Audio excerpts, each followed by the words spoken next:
이 기사 시험은 아시겠지만 국가고시잖아요. 나름 국가고시고 그래서 당연히 이제 모든 분야가 다 기사 시험이 있죠. 모든 분야가 기사 시험이 있는데 이쪽에 IT 쪽을 지켜보면 좀 트렌드가 보이는 것 같아요. 우리가 아주 예전부터 정보 처리 기사가 있었잖아요. 정보 처리 기사는 말 그대로 이제 정보화 시대, 우리 뭐 제3의 물결 이러면서 이제 3차 산업혁명 이후에 IT에 대해서 알아야겠다라는 그런 좀 개념이 있어가지고 국가적으로 막 이제 드라이브를 한 거죠. 그렇게 막 엄청나게 이제 인프라가 깔리고 디지털이 막 우리한테 이제 일상화가 되고 하다 보니까 보안의 이슈가 터지기 시작을 했죠. 기억하실지 모르겠지만 우리가 정보 보안 쪽에서 특히나 개인정보 이슈가 터졌던 게 2012년까지도 모든 회사들이 그 웹사이트 회원가입할 때 주민등록번호 수집했던 거 아세요? 불과 10년밖에 안 됐어요. 우리가 이렇게 한 지. 그러니까 주민등록번호를 당연히 수집했었거든요. 그러니까 우리나라 회사들은 데이터 수집을 되게 못해요. 법이 밍밍해가지고 미국이나 유럽 같은 경우에는 개인정보가 워낙 세니까 그런 걸 못하게 하니까 데이터 수집하는 방법을 되게 다양하게 하는데 우리나라는 주민등록번호도 다 수집할 수 있으니까 그런 게 어려운 게 아니었어요. 그래서 데이터 수집에 대한 기술이 좀 떨어졌죠. 그러다 이제 막 활발하게 되기 시작을 했고요. 그래서 그때부터 아까 말씀드린 것처럼 2000년 초반부터 SIS라고 정보보안기사 초안이 나왔고 2012년 그 즈음부터 이제 정보보안기사가 이제 시작이 돼서 지금까지 이루고 있는 거고요.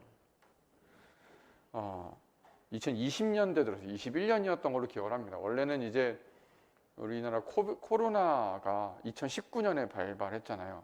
그래서 코비드-19이라는 이름 자체가 2019년에 발발해서 그렇게 이름 붙은 거거든요.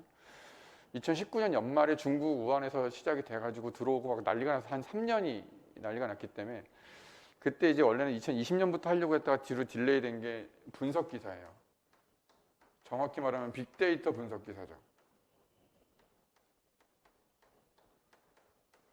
이 얘기를 왜 말씀드리냐면 모르겠습니다. 어떤 분야에서 일을 하실지 어떤 쪽으로 생각하실지는 모르겠지만 IT라고 하는 이 전반적인 우리 정보 쪽의 흐름은 이렇게 가고 있는 것 같아서 4차 산업혁명을 얘기하면서 지금 우리한테 가장 이슈인 건 인공지능 아니에요. 사실 요거는 인공지능에 대한 얘기거든요. 그래서 아까도 말씀드린 것처럼 기사라는 것 자체가 국가고시고 그럼 국가의 정책이라든지 방향성을 보여주는 사례라서 보안기사 시험을 보는 그 취지나 문제에도 그런 게 있어요. 이게 이슈면 이런 문제들이 나와요. 그러니까 이 시험을 준비하는 사람들한테 교육하는 것도 좀 있거든요. 그런 개념이 있고 그래서 나중에 관심 있으시면 좀 생각해 보실 만할 것 같아요. 우리가 어느 쪽으로 이런 게 계속 흘러가는가라는 걸 보실 필요도 좀 있으니까 생각하시면 좋을 것 같고. 자, 우리는 보안 기사의 정보보안 일반의 결국은 암호화인데요. 제가 여기다가 잠깐 이제 표라고 하긴 좀 그렇고 잠깐 그릴 거니까 요거는 같이 그려 놓으셔도 되고 그냥 구경만 하셔도 돼요. 어차피 다 알게 되실 거라서 이 정도는 외우셨으면 좋겠는 거예요. 아주 기본이에요. 지금 제가 그리는 게 가장 기본이에요. 이 정도를 기억하시면 좋겠고.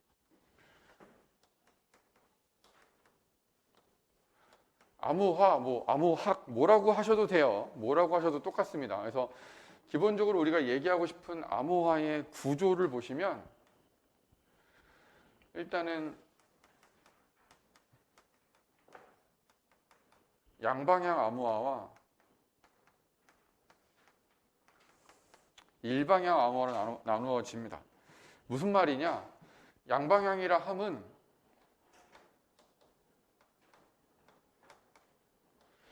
암호화가 되는 것과 복호화가 되는 게 둘 다 되는 거예요. 우리가 어떤 일반적인 데이터를 암호문으로 바꾸거나 암호문을 다시 일반적인 데이터로 바꾸는 양쪽 방향이 다 가능한 게 양방향 암호화예요. 얘는 당연히 암호화만 돼요. 복호화는 안 돼요. 이게 이제 일방향 암호화가 되는 거죠. 그래서 기본적으로 암호화를 두 가지 방향성으로 보면 이렇게 보실 수가 있는 거고 양방향 암호화는 또 두 가지로 나누어지는데 그게 키가 한 개냐, 키가 두 개냐, 이렇게 나눠지죠. 이거 이제 뒤에서도 계속 같이 말씀을 드릴 거지만 대칭키라고 하는 건 대칭되는 키, 하나의 키를 가지고 암호화, 복호화를 모두 진행하는 걸 얘기를 합니다. 결국은 이제 키가 동일하죠. 키가 하나인 거예요. 하지만 비대칭 키는 비대칭이죠. 키가 두 개인 거죠. 이게 가장 큰 차이점이죠. 그래서 대칭 키와 비대칭 키 모두 암호화와 복호화를 지원하면서 다만 키가 동일하냐 키가 다르냐의 차이점을 갖고 있습니다. 그 디테일한 차이점은 조금 이따 다시 한번 말씀을 드릴 건데 일단은 그 개념으로 보시면 되고 대칭키 암호화는 스트림 방식의 암호화와 블록 방식의 암호화로 볼 수 있어요. 당연히 지금 우리는 이 방향이죠, 이 방향. 그래서 결국은 암호화 복호화가 다 되는데 키가 하나인 걸로 암호화 복호화를 모두 다 하는데 그게 스트림 방식으로 하거나 블록 방식으로 한다라는 얘기예요. 그래서 결국은 이건 무슨 차이냐면 쉽게 생각하면 이런 거예요. 스트림은 왜 우리 유튜브 같은 거, 멜론 같은 거 들어보시면 스트리밍 한다라고 표현하잖아요. 그게 스트리밍 하는 개념이에요. 결국은 일반적으로 얘기하자면 무선 암호화 같은 거. 쭉 스트림 될 때마다 비트 바이 비트로 하나씩 다 그냥 암호화해서 바로바로 보내버리는 되게 빠르게 처리할 수 있는 그런 방식인 거고 블록 암호화는 데이터가 이렇게 있으면 블록 단위로 쪼개요. 다 블록 단위로 쪼개서 이 블록을 이만큼 암호화해서 보내고 이 블록 이만큼 암호화해서 보내고 이렇게 각각의 블록을 각각 암호화를 다 다시 하는 그런 방식이 얘인 거예요. 둘 다 이제 목적이 다른 거예요. 그래서 어떤 때는 이걸 쓰고 당연히 이제 스트리밍 할 때 얘를 쓰게 되면 너무 느려지고 막 이러니까 당연히 얘가 맞는 거고 목적과 사용 방법이 다른 거니까 뭐가 좋고 나쁘고는 아닙니다. 그래서 얘는 RC4라든지 OT-PAD가 가장 대표적인 방식이에요. 스트림 암호화를 할 때는 RC4나 OT-PAD 같은 게 가장 대표적인 방식이고 블록 암호화로 할 때는 되게 많아요. 되게 많았는데 요거는 좀 기억을 해주셨으면 좋겠어요. 그러니까 다 기억을 못하더라도 가장 대표적인 것들은 좀 기억을 해주셔야 되는데 데스, 트리플 데스, AES, 그 다음에 우리나라에서 만들었던 게 뭐 아리아, 그 다음에 아리아가 말고 또 뭐가 있었지? 하고 아이디어 요 정도를 기억하시면 될 것 같아요. 요 정도. 그래서 이 암호화 알고리즘에 대해서 뒤에 당연히 다 나와요. 당연히 다 나오고 이 각각의 암호화 알고리즘이 갖고 있는 특징들도 있는데 간단하게나마 이렇게 이름을 좀 가지고 기억하시면 될 것 같고요.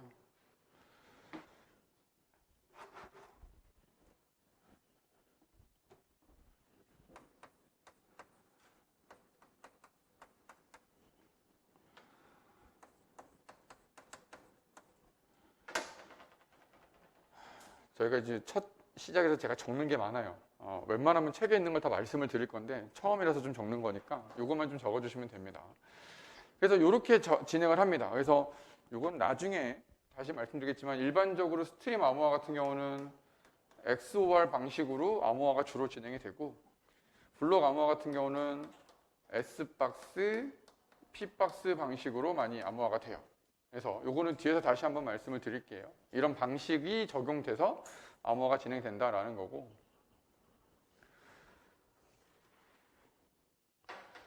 그 다음에 이제 비대칭 키와 같은 부분은 주로 RSA, DP, 헬만 정도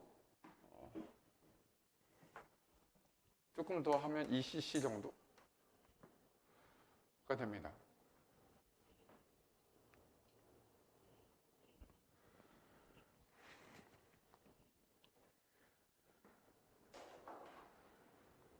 얘는 지금 이제 저희가 설명드리기 위해서 말씀드리는 거기도 하지만 나중에 이걸 적으시면서 복습하는 용도로도 쓰시면 좋습니다. 복습하는 용도.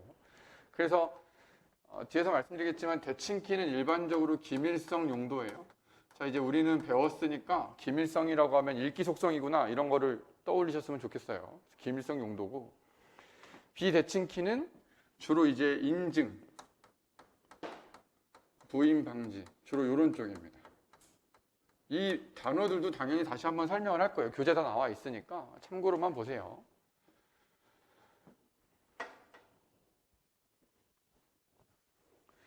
자, 이게 기본적으로 양방향, 암호화와 복호화가 모두 되는 암호 알고리즘에 대한 정리가 되겠고요.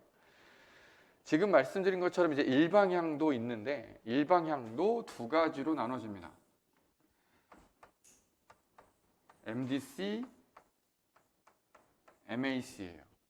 MDC, MAC.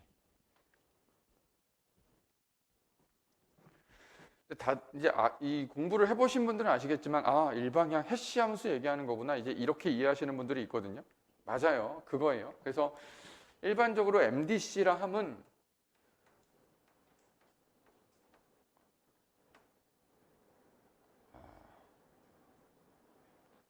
잠시만요.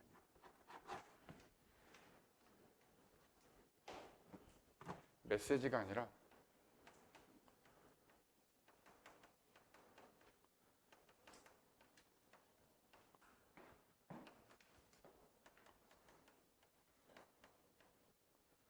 모디피케이션 디텍션 코드예요.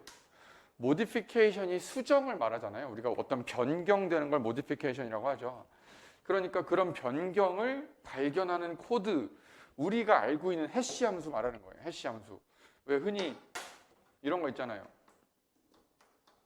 이런 애들. 샤 시리즈 있죠. 뭐 1, 2, 3도 있고 뭐 2, 5, 6, 5, 1 이렇게 표현하는데 그런 것들.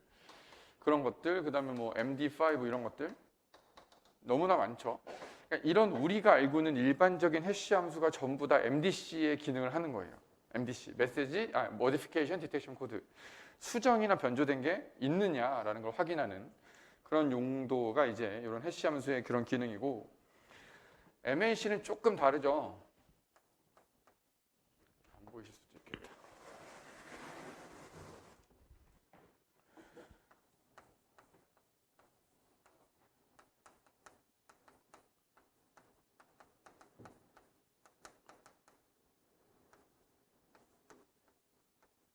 메시지 어센티케이션 코드라고 해서 인증하는 용도입니다. 인증.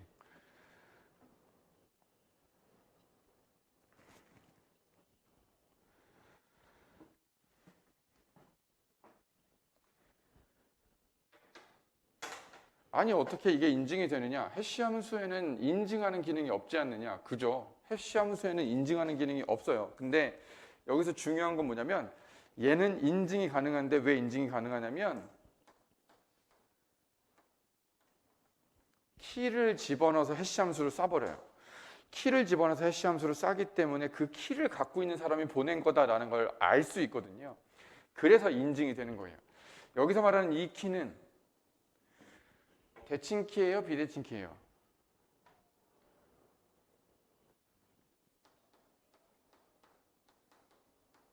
대칭 키입니다.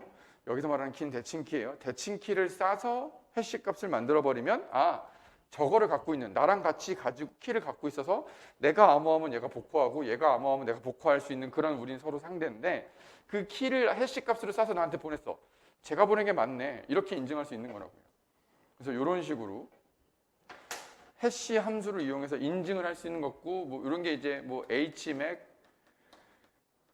뭐 NMAC, 뭐 이런 종류가 있습니다. 그래서 앞에 뭐 알파벳이 붙고 맥이라고 하면 다 그냥 이런 맥이라고 생각하시면 돼요. 이런 종류들이 있어요.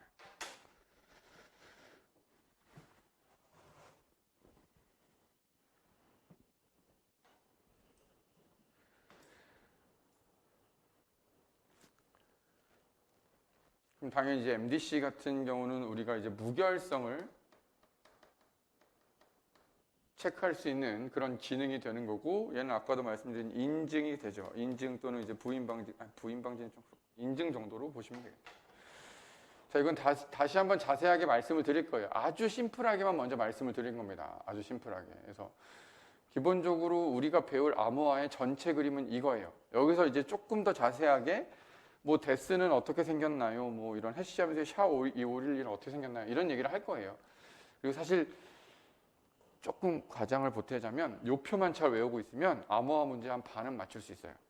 과장을 조금 보태자면. 그러니까 그만큼 요거는 굉장히 많은 내용을 담고 있기도 하고 여기서 이제 우리가 더 가지치기해서 더 많이 적으실 수도 있겠죠. 기본 정리다라고 생각하시면 될 것 같아요. 암호화의 가장 기본 정리다라고 생각하시면 될 것 같고. 자, 그래서 저희는 이제 교재로 가보겠습니다. 3페이지이고요.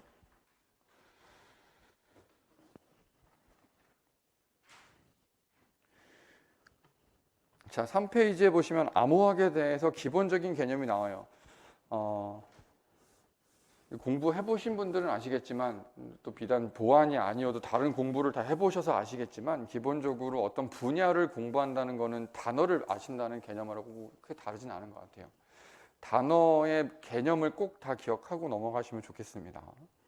그래서 3페이지에 보시면 일단 첫 번째 줄에 이 첫 번째 1 암호 관련 용어 및 암호 시스템의 구성이라고 나와 있는 거 첫 번째 양가로 1번의 암호 개요 보시면 그냥 읽어보세요. 암호화란 누구나 읽을 수 있는 평문을 플레인 텍스트라고 하죠. 권한이 없는 제3자가 알아볼 수 없는 형태로 재구성하는 과정을 말하며 암호화의 역과정으로 암호화를 평문으로 복원하는 것을 복호화라고 말한다. 이게 기본 암호화의 개념입니다. 그래서 여기에도 중요한 말들이 나오는데 밑에 내용 쭉 읽어보시면 되고요. 우리는 3페이지 밑에 있는 표로 갈게요. 암호 시스템 관련 용어라고 해서 용어가 좀 정리됩니다. 플레인 텍스트가 평문인 거 나오고요. 사이퍼 텍스트가 암호문. 이래서 이런 용어들도 당연히 기억하셔야 됩니다. 그리고 인크립션 뭐 이렇게 표현이 되는 것들도 확인해 주시고 넘겨볼게요. 4페이지에 보시면 복호화, 디크립션, 그 다음에 그 밑에 키, 암호 알고리즘 이렇게 쭉 나오잖아요. 그래서 요 단어 암호학까지는 기본적인 단어예요.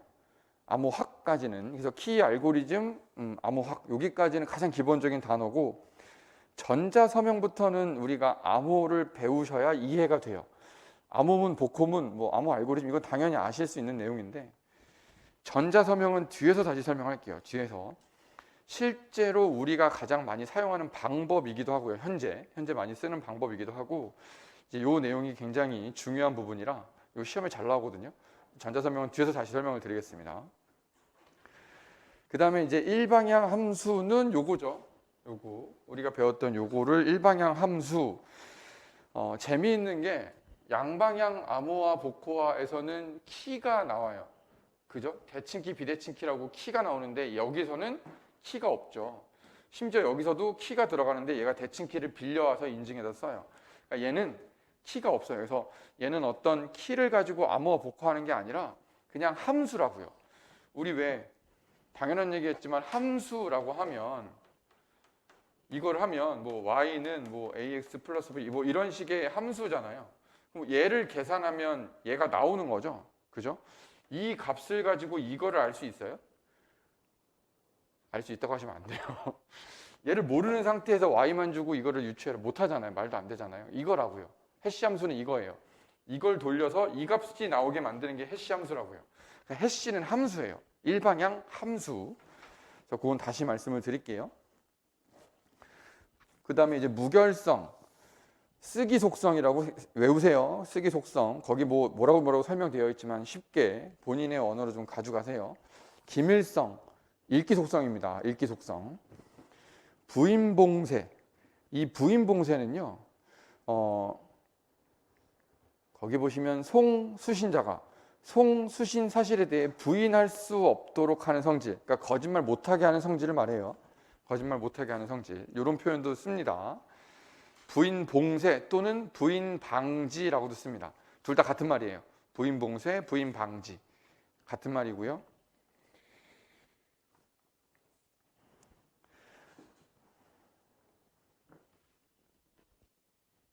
이게 안 나와서 요거는 잠깐 정리할 건데 밑에 인증 있죠, 인증. 아까 우리가 배웠을 때에 결국 보아는 두 가지 솔루션밖에 없어요. 암호화와 접근 통제거든요. 접근 통제의 가장 기본을 좀 설명을 드리고 넘어갈게요. 접근 통제의 내용은 아마 다음 시간에 좀 얘기를 할 수 있을 것 같은데, 접근 통제는요, 기본적으로 인증으로 해요. 인증. 근데 정확히 말하면 여러분들이 만약에 네이버에 접근을 해요. 그럼 여러분들은 내가 나임을 인증하시잖아요. 그죠? 그때 뭘 집어넣어도 돼요? 그죠? 아이디 집어넣죠. 그 다음에 패스워드 넣잖아요. 그죠? 그래서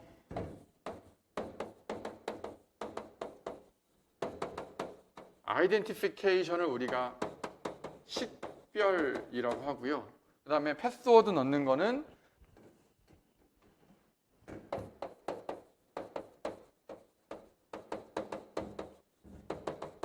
어센티케이션이라고 해서 인증이라고 합니다. 인증.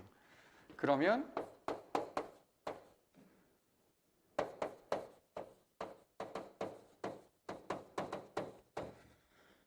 요 두 개 단어는 헷갈릴 수 있으니까 잘 기억하세요. 내가 아이디를 넣고 패스워드를 넣어서 내가 나임을 인증받는 거예요. 그러면 내가 나를 인증했기 때문에 나한테 맞는 권한이 주어진다고요. 어소라이제이션이 주어져요. 무슨 말이에요? 나는 네이버의 유료 회원이야. 내가 한 달에 5,000원씩 내고 있어. 그래서 나는 뭐 네이버 마이박스도 몇 기가를 쓰고 있고 뭐 메일도 훨씬 많이 쓰고 나는 되게 혜택 받는 게 많아. 그런 사람들한테 주는 권한이 다르죠. 어떤 사람은 무료야. 무료인 사람은 주어지는 권한이 다르잖아요. 그런 것들이라고요. 내가 나임을 식별하고 나임을 증명하면 나한테 주어지는 권한이 생기고, 그게 그렇다고 해서 여기서 끝나는 게 아니에요.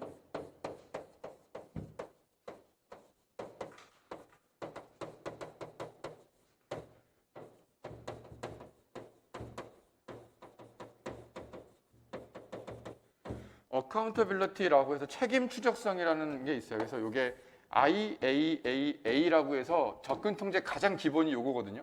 접근 통제 가장 기본이. 그래서 우리가 식별하고 인증하고 권한하고 책임 추적성. 내가 권한을 가지고 모든 걸 하지만 그 모든 것들은 기록이 되어야 나중에 문제가 생겼을 때 그 모든 것들을 책임 추적성으로 볼 수 있다라는 게 어카운터빌리티의 개념이에요. IAAA라고 외우시면 됩니다. 그래서 지금 거기 있는 인증, 접근 제어 이거는 다 여기에 얘기예요. 이건 나중에 다시 정리해서 말씀드릴게요. 그래서 그런 식으로 요거를 확인하시면 되고, 가용성 다 배우신 거고 암호에도 네, 요거 넘어가시면 되겠고, 5페이지 보시면 송신자와 수신자, 공격자, 뭐 암호 체계 이런 게 있습니다. 참고해서 보시면 돼요. 자, 거기까지는 기본 단어, 가장 기본 단어들이니까 그 개념들은 잘 숙지해 주시면 되고, 자, 밑에 암호화 주요 기능이라고 해서 뭐 나오는데요. 확인해 주세요. 우리가 다 배운 내용입니다. 양가로 4번에 보면 암호화 원리가 있는데 이게 이제 시험에 자주 나오진 않아요. 가끔 나올 거예요. 가끔. 또는 다른 문제랑 같이 엮여서 나올 거예요. 그래서 일단은 거기 보시면 우리가 알고 계셔야 되는 건 첫 번째, 대치. 대치 밑에다가 괄호하고 치환이라고 쓰세요. 대치 암호, 뭐 치환 암호 같은 말이에요. 같은 말이에요. 왜 대치 암호는 메시지 각 글자를 다른 글자로 바꾸는 거예요. 그래서 그런 식으로 암호화를 하게 되면 기본적으로 이제 그거를 이제 암호화된 거 문자를 보는 사람들은 이거를 뭔지 알 수가 없죠. 그 룰을 아는 사람만 보고 그걸 해석할 수 있겠죠. 이런 식으로 문자를 바꾸는 거를 이제 치환 암호다라고 얘기를 하는 거고요. 그다음에 이제 전치, 밑에 있는 전치 암호는 글자를 재배열하는 거예요. 그러니까 위에 있는 거랑 다르죠. 위에 있는 거는 다른 글자로 바꾸는 거고 밑에 있는 건 글자 배열이 바뀌는 거예요. 그런 식으로 이제 이렇게 바뀌게 되면 이제 또 암호문을 만들 수 있는 두 가지 방식이 되는 거죠. 그래서 대치 방식과 전치 방식 이 두 가지를 합한 게 밑에 있는 혼합 암호예요. 혼합.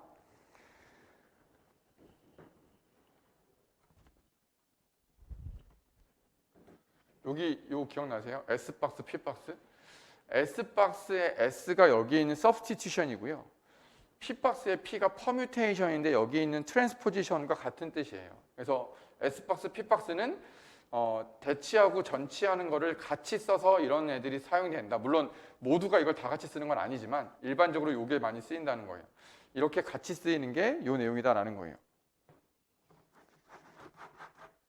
자, 그래서 암호화 원리는 기본적으로 대치와 전치를 많이 사용한다. 이렇게 좀 봐주시면 되겠고요.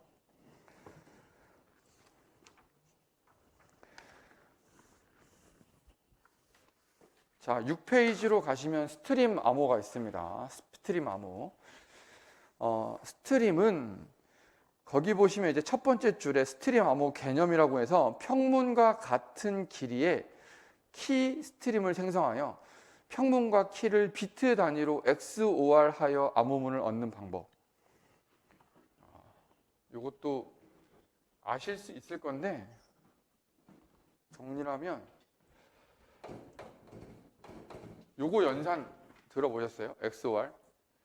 Exclusive OR라고 하죠. Exclusive OR. 그래서 기본적으로 우리가 왜 진리표라고 하잖아요. 0과 1의 AND 연산, OR 연산 이런 거 막 하죠. 얘는 당연히 아시겠지만 XOR 자체는 이렇게 표시합니다. 이렇게 표시해요. 0과 0을 XOR 하면 0과 1과 1과 0과 1과 1을 하게 되면 얘는 몇이 나오나요? 얘는 몇이 나오나요? 어차피 50%니까 막 던지시는 거 아니죠? XOR 연산의 룰이 뭐예요? 같으면, 다르면 헷갈리실 수 있습니다. 같으면 0이고요. 다르면 1이에요. 되게 독특하죠? 같으면 0이고 다르면 1이에요. XOR 연산은요. 암호문에서 진짜 많이 써요. 근데 이 대부분 컴공이시지 않을까라는 생각을 하는데 아니셔도 상관없습니다. 우리 왜 백업할 때 이제 레이드 뭐 오루하고 막 이런 거 혹시 들어보셨어요? 뒤에서 한번 나오긴 할 거예요. 우리가 이제 백업도 내용이 안 나올 수가 없는데 만약에 이렇게 하게 되면 어떻게 하는 거예요? 이 방식 어떻게 백업하는 거예요? 지금 우리 만약에 내가 돈 주고 나스를 사도 나스 사면 그 업체에서 해주거든요. 뭐 레이드 1으로 해줄까요? 레이드 0로 해줄까요? 뭐 레이드 5로 해줄까요? 우리가 요구하는 대로 해줘요. 나스를 안 사보셨구나. 우리가 실제로 나스만 사도 그런 작업을 해준다고요. 이게 말 그대로 디스크를 구성하는 방법이거든요. 이건 뒤에서 다시 말씀을 드릴게요. 포인트는 예를 드는 거예요. 이런 식의 여러 개의 디스크가 있다고 할 때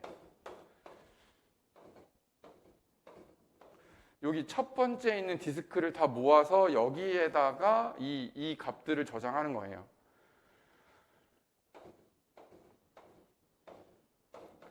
두 번째는 다 여기다 모아서 여기다가 저장을 하고요. 근데 이게 딱 이렇게만 들으면 잘 이해가 안 돼요. 아니 물리적으로 이게 가능하냐? 그렇지 않아요? 어떻게 여기 있는 걸 다 모아서 여기다 하나에다 다 집어넣어요? 이때 하는 게 저거예요. XOR 방식이 이럴 때 쓰여요. 그러니까 이 XOR 연산이라는 게 이 되게 독특한 연산 방법인데 그래서 XOR로 연산하면 평문을 내가 키를 가지고 XOR 연산하면 암호문이 나오잖아요. 그죠? 그거를 다시 암호문이 나온 거를 한 번 더 똑같이 그냥 키를 이렇게 한 번 더 XOR 연산하면 평문이 나와요. 일반적으로 우리가 뒤에서 배울 모든 암호문은 암호화와 복호화가 같진 않아요. 대부분 달라요. 같은 것도 있지만 얘는 그냥 평문에서 키를 XOR 연산하면 암호문 나오고 얘를 다시 키로 XOR 연산하면 또 평문이 나와요. 이런 구조예요. 지금 말씀드리는 스트림 암호는 기본적으로 XOR 연산을 한다. 요거 얘기하는 거예요. 스트림 암호는 XOR 연산을 한다라고 얘기를 하는 거고요.